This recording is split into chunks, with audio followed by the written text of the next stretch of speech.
lillah, cari pahala lewat telinga. Masya Allah, Masya Allah. Bagus banget ini temanya ya. Kalau udah ngurusan telinga, nanti ngefeknya ke mata, ya, ke mulut. Ini panca indera kita pastinya ya. Nah, kita mau lihat dulu nih. Ada cuplikan gak fokus dengerin temen curhat. Kenapa gak fokus? Kita lihat yuk. Tapi kalau ada di situ juga saya kayaknya bakal sedih. Gak sedih ya? Karena gak paham. Bahasannya.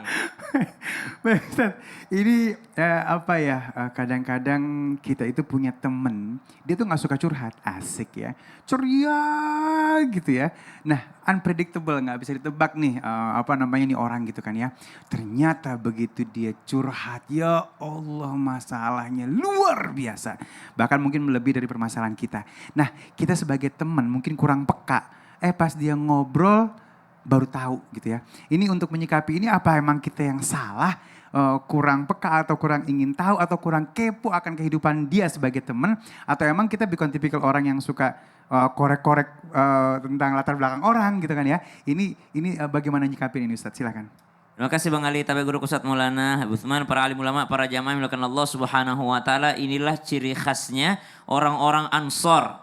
Tahu Bu, orang-orang Ansor itu adalah orang-orang yang menolong Nabi SAW dan sahabat Nabi yang lainnya yang hijrah dari Makkah ke Madinah. Orang-orang hijrah ini namanya muhajirin dan yang menolongnya namanya orang-orang Ansor. Jadi ada dua kelompok sahabat Nabi SAW. Orang-orang Ansor itu saking mereka senangnya nolongin orang, mereka nggak kelihatan butuh pertolongan padahal sebenarnya dia juga butuh pertolongan. Ada nggak sih Bu orang-orang yang kayak, kalau kita curhat dia dengerin dengan baik, kasih solusi, padahal lebih menyedihkan hidupnya daripada yang curhat. Dia kalau kita subhanallah dia nganterin ini segala kelihatan baik-baik saja. Kalau kita lagi sakit kita, saya sakit ini. Padahal sebenarnya penyakit dia lebih parah daripada penyakitnya yang curhat. Tapi dia kelihatan baik-baik saja. Ini dipuji sama Allah Subhanahu wa taala dalam Al-Quran. Yahsabuhumul jahilu aghniya'a minat ta'affuf ta'rifuhum bisimahum. Orang-orang yang menjaga iffahnya, orang-orang yang menjaga harga dirinya. Kenapa? Pengen ngeluhnya sama Allah saja. Kita mestinya lebih peka dengan orang-orang yang seperti ini. Justru dalam Al-Quran disebutkan orang-orang yang begini yang dicari, yang dikasih zakat. Orang-orang yang begini yang dicari untuk dikasih pertolongan. Orang yang tidak pernah ngeluh. Orang yang tidak pernah minta-minta. Orang yang tidak menjual kesedihannya. Tidak menjual drama kehidupannya. Tapi mereka menutupi itu semua. Mengeluh hanya kepada Allah. Maka kata Al-Quran, kita mestinya lebih peka. Bahkan mencari tahu keadaan daripada saudara kita. Maka subhanallah, yang perlu introspeksi adalah diri kita sendiri. Kok bisa kita tidak tahu keadaannya saudara kita? Dalam Islam diajarin kepekaan yang luar biasa. Bahkan seandainya engkau memasak sebuah masakan, maka jangan engkau menyakiti hidung daripada tetanggamu dengan terciumnya masakanmu kepada rumah tetangga, lalu kau tak kirim masakan ke rumah tetangga walaupun hanya sedikit, walaupun hanya kuahnya.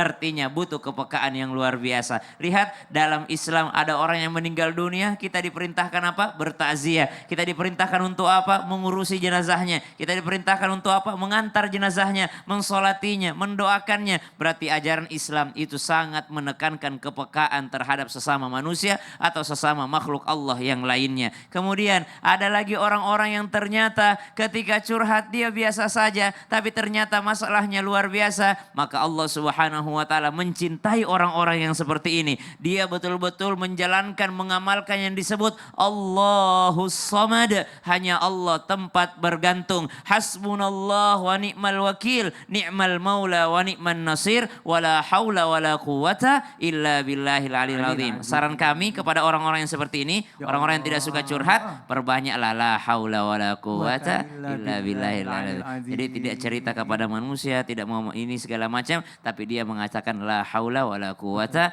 illa billahil aliyil azim. Tapi ada saatnya wajib bercerita. Pas kapan? Ketika ditanya sama dokter keluhannya apa Bu? Aduh saya cuma mengeluh kepada Allah. Lagi mana? Ya selesai kalau gitu ya Ustaz. Ya nggak ketahuan dong penyakitnya apa ya. Baik, terima kasih Ustaz. Tepuk tangan dulu yuk. Ya Allah, ini orang luar biasa nih kalau misalnya sudah nggak mau curhat sama manusia ya, curhatnya sama Allah. Tapi itu hak masing-masing ya. Insya Allah semuanya jadi keberkahan buat kita semuanya. Amin ya rabbal alamin. Baik, Ustadz Maulana, yang tadinya. Ya. Ini sering banget ini.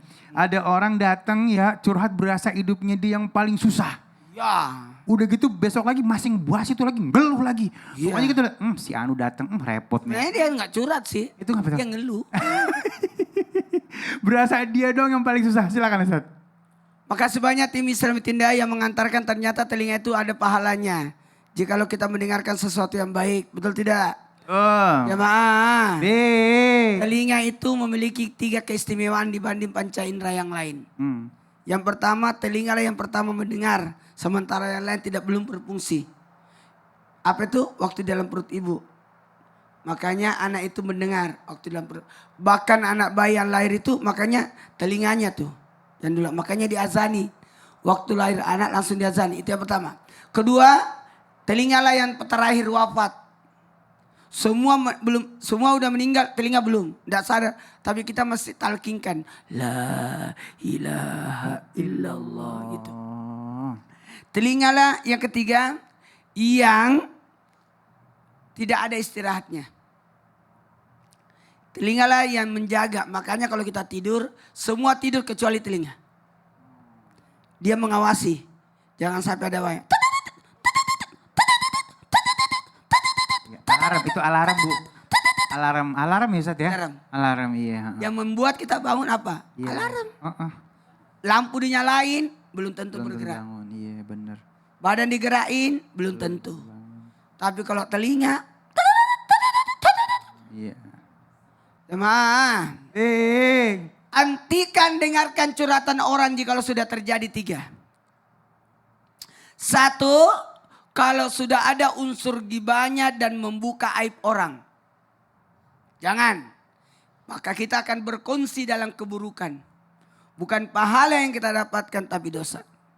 Yang kedua, hentikan dengarkan curhatan orang yang, auzubillah, sudah merusak mental kita dan merusak keimanan kita. Kayaknya habis dia curhat saya menderita ya. Iya benar ada yang gitu Ustaz. Benar. Ada. Iya. Karena kita kebawa emosi. Sudah marah kita, tahu-tahu besok kita lihat dia jalan berduaan. Ya Allah, gemes. Jangan kepancing ya. Kalau orang curhat, jangan ikut emosi. Karena dia mencari dukungan. Setelah mencari dukungan, kita yang jadi sasaran. Yang ketiga. Apa yang ketiga? Jikalau sudah mengarahkan kepada menghujat Allah. Jangan. Makanya arahkan semua curhatan itu kepada ahlinya. Kalau dia curhat masalah kesehatan, bawa ke dokter. Kalau dia curhat tentang agama, larikan ke ustadz. Kalau dia curhat masalah keuangannya, bawa ke bank. Kasih ahlinya aja. Ya, kasih ahlinya. Iya benar. Kasih ahlinya, ahli keuangan dan sebagainya. Itu yang paling aman sebenarnya. Masya Allah jadi safe ya. Iya. Jangan sampai harusnya jadi berkah, jadi maksiat nih telinga. Iya. Ya, baik. Terima kasih Ustaz. Tepuk tangan dulu. Jamaah. Oh jamaah. Alhamdulillah. Sekarang kita masuk ke dalam semuanya. Tanya dong Ustaz. Kami semua tanya dong Ustaz. Baik, ini siapa yang mau nanya nih? Yang nanya. Ah, ibu senyumnya paling manis nih, Masya Allah. Assalamualaikum warahmatullahi wabarakatuh. Waalaikumsalam warahmatullahi wabarakatuh. Nama saya Widya dari Persatuan Persahabatan Kota Serang. Persatuan Persahabatan Kota Serang, tepuk tangan dulu. Iya, mau nanya sama siapa? Mau nanya sama Habib Usman. Habib Usman, Masya Allah ya Habibi. Silakan. Habib, kita kan niatnya baik, mau mendengarkan curhat teman.